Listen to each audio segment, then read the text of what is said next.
जैसे कि आप देख रहे हैं मैट्रिक का परीक्षा का है कि बहुत पास आ गया है। 2024 का जो मैट्रिक का परीक्षा है बहुत पास आ गया है, और इसीलिए मैं आप लोगों को एक विशेष का है कि बात बताने आया हूँ। देखिए बात यह है कि बहुत सारे बच्चे को कहा कि ऐसे लग रहा है कि मैं क्वेश्चन को कैसे हैंडल करूं, ज्यादा से ज्यादा क्वेश्चन को कैसे तैयारी करूं। तो आप इस विशेष बात को ध्यान दीजिए, आप ज्यादा से ज्यादा क्वेश्चन को आप हैंडल कर सकते हैं, क्योंकि बहुत सारे लोग को लग रहा है कि टाइम बहुत ज्यादा खत्म हो चुका है, अब टाइम मेरे पास नहीं रह गया। लेकिन जरा सोचिए, आपके पास अभी 45 दिन बाकी है। 45 दिन अभी आपके पास समय है। इतना 45 दिन कम समय मत लीजिए। अब देखिए कैसे, देखिए आपको क्या करना है, ज्यादा से ज्यादा पढ़ने की कोई आवश्यकता नहीं है। सिर्फ टाइम को फॉलो कीजिए और प्लस में रूल को फॉलो कीजिए। ये दोनों को फॉलो करके आप अच्छे खासे से तैयारी कर सकते हैं। जैसे सपोर्ट है 45 दिन के समय में ऑब्जेक्टिव अगर 10-10 करके अगर आप करते हैं, अगर पर डे 10-10 को ऑब्जेक्टिव आप करते हैं तो 10-10 के अनुसार 45 के हिसाब से कितना हो गया, यानी आपके पास टोटल अगर जोड़ा जाए तो यानी 450 ऑब्जेक्टिव हो जाएंगे।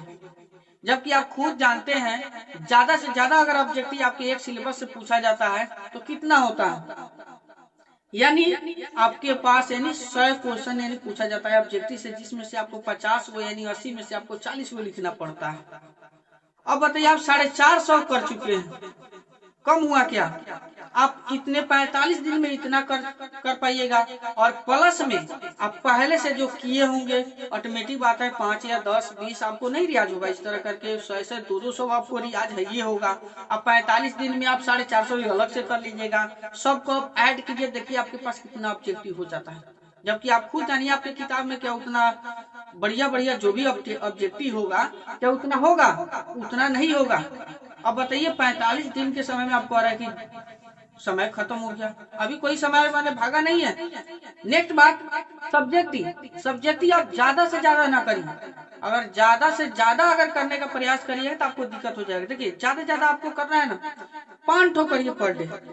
5 ठो ऑब्जेक्टिव किससे नहीं होगा पूरे 24 घंटा के समय में, यानी एक अगर 12 घंटे का ले लिया तो 12 घंटा में 21% को मैंने 5 को ऑब्जेक्टिव ना रियाज होगा, सॉरी सब्जेक्टिव। इसलिए आपको क्या करना है, सब्जेक्टिव वाला जो है क्वेश्चन उसको जैसे 1 नंबरिया 2 नंबरिया 3 नंबर 4 नंबर 5 जो भी है मतलब आप करते हैं, उस सब्जेक्टिव क्वेश्चन को आप क्या करिए, यानी आप 5-5 रोज करिए, ज्यादा से ज्यादा नहीं करना आपको, 5 गो रोज। 5 गो के हिसाब से 45 दिन में अगर जोड़िएगा तो आपके पास कितना, यानी लगभग 220 या 25 के एवरेज में आपको चले जाएगा। अब जरा सोचिए, क्या आपके एक सिलेबस में क्या 225 को क्वेश्चन पूछा जाता है क्या, 220 को पूछा जाता है क्या? नहीं, उतना नहीं पूछा जाता है। ज्यादा से ज्यादा होगा तो 50 को होगा, इससे ज्यादा हो सकता है क्या, और रूल चेंज करेगा तो।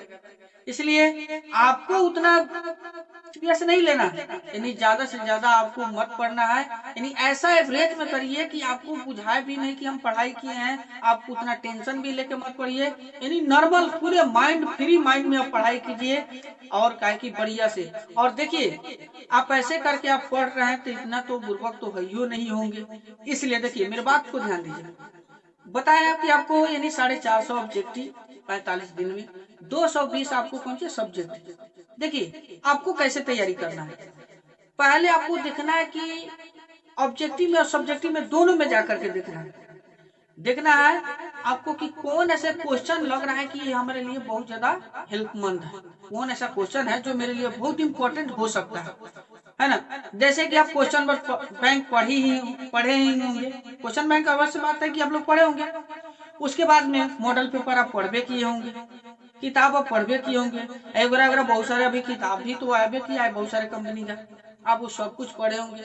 मानते हैं कि सिर्फ अगर क्वेश्चन बैंक ही पढ़े होंगे तो क्वेश्चन बैंक से ही आपको आप अनुमान लगा सकते हैं कि हर साल किस किस टाइप का परीक्षा में क्या की क्वेश्चन पूछता है, आपको अनुमान खुद ही हो जाएगा।